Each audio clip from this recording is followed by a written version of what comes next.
Hello everyone, today is another voiceover video with a time-lapse because we got a request for some duck eggs. So what actually happened is I'm attempting to sell or give away one of our drakes, and someone was interested in him, not Bucky or Bruce or Wanda, to be clear. We ended up with another Muscovy drake that I thought was a girl, formerly known as Leafling, currently known as Leafbra. And that's just too many drakes for us. So we are attempting to find him a good home, and someone requested that because he is a singular drake, if we had some hatching Muscovy eggs, they would really like those. So I decided to separate out a few of the Muscovies so that we could get purebred muskies for them. And this is me getting the pen ready, the breeding pen ready. So the first thing that I had to do was take out the dividing line down the middle that we had put up for two Muscovy, or for two drakes to share that pen, and I attached it to the outside wall, and then I wanted to get it covered like we had last year so that I don't have to go in and put them in every night, and they can use the nesting boxes if they want. So luckily we had these already cut, so all I had to do was put them back up, and we tied them down with zip ties. I don't know if that's really the best way to do things, but they work really well and they're almost impossible to break. So honestly, we use them for everything. It took a little while to get those up, and about partway through, you'll see that I put up a center bar in the middle of the pen so that it helps hold up the top better. It makes it easier for me to get in there and pull out the eggs without having to bend so far down. Because that was terrible last year, having to crouch in the middle while I walked in to collect eggs and things like that. So I wanted to avoid that, or at least make it slightly better this year. The top of the pen does a couple things. Number one, it makes it a little bit safer so predators can't get in. It is not a fully predator-proofed pen.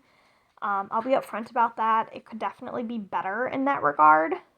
We do have, around pretty much the whole outside, 2 layers of wire. We obviously have the top covered, and the coop has a layer of wire all the way around it. But the top of it especially is not quite predator-proof. There are a few holes that predators could get in if they climbed to the top and looked around. But besides the possible coyote issue from earlier this year, we're not having a ton of predator issues, and we haven't historically. And realistically, a coyote wouldn't be able to get into there.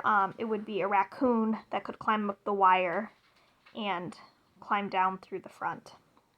The other thing is that the duck that I put in there is Bucky, and he's very protective of his girls, and we generally don't have any issues, knock on wood, with predators getting any of Bucky's girls in particular. Honestly, he's bigger than most predators we have, so. The last little bit, I overlapped the pieces this year, and we didn't last year, so the last little bit didn't fill quite enough, so I ended up pulling out some wire and put some wire over the top, and I'm happy that that's closer to the coop, since that'll make the coop a little bit safer too, to have the wire specifically over that section, and then that covered the top of it. The other big reason that we have the top on it is because our Muscovy girls can fly over it. They have done it. I have watched them do it. They can. That's also partly why we have the second layer of wire on the outside. The second layer of wire is 6 feet tall instead of 5 feet tall. But I'm pretty sure they can also fly over that. I believe I've seen them fly over that as well. So at this point in the video, I'm trying to pull out the wire. That was an adventure. If anyone's ever tried to put up chicken wire, you know. You know. But yes, this will keep the girls in. Just fly out like they did last year. The wire took a little bit of time to put up, and also was very tiring. I did not expect to be so tired after putting up all that wire. So once that was done, I noticed a hole in one of the corners of the coop. I don't think anything can get in there because it is on the inside, portion of the coop, and the roof of the coop kind of cuts into the wiring a little bit, so it's harder for you can't like get it open very well. But just to be safe, I cut off a square of wire, and that's what I'm doing here, and attached that to the corner of the coop as well for just an extra added layer of protection. There's Zephyr coming out to say hi.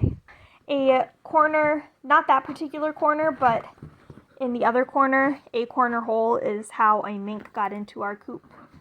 Ooh, wow, I think almost 2 years ago now, and got one of our new Muscovies at the time. The one that I bought with Lena and Yelena and Peaches. So at that point, I decided to rinse out the bowls and get those dried off for tomorrow. We opted not to separate out the ducks that night because, as you can see, the sun was going down and the ducks were already in. So the next day I came back out and decided to get the pools done. Ducks really like water, in case that's not obvious, and they prefer water for breeding purposes. So I put that pool in there and got some bricks around it so they can walk in and out, and then I got it filled so that they have that for whatever it is that brings them joy. Now, Muscovies are less likely to be in water. I've talked about that before, but they have less water resistancy and waterproofing than mallard-based ducks, like the Anconas. However, that doesn't mean they don't like it. They do still love their water. So I got the pool filled, and then I got them some food, the layer feed with oyster crackers. Oh, not oyster crackers. Oyster shells mixed in for calcium. They haven't been laying much. Even before this, the girls aren't laying much. Oh, and that was their nesting box. I got that set up for them.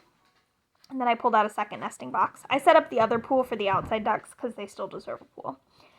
The girls haven't been laying much even before I separated them out, and so I wanted to make sure they had enough nutrients to encourage laying. I've got a second nesting box in there, and that really was what they needed. Water, food, a couple nesting boxes, and a pool. There's plenty of weeds in there for them to eat, and you can see all the ducks are pretty interested in what's going on there, and are excited to check it out. So they all got a chance to check out the new fantasy suite before I separated them out. The ones that I chose to use for this were Bucky as the Drake, Quacky, Yelena, Peaches, and Carol as his girls. So fingers crossed they will lay.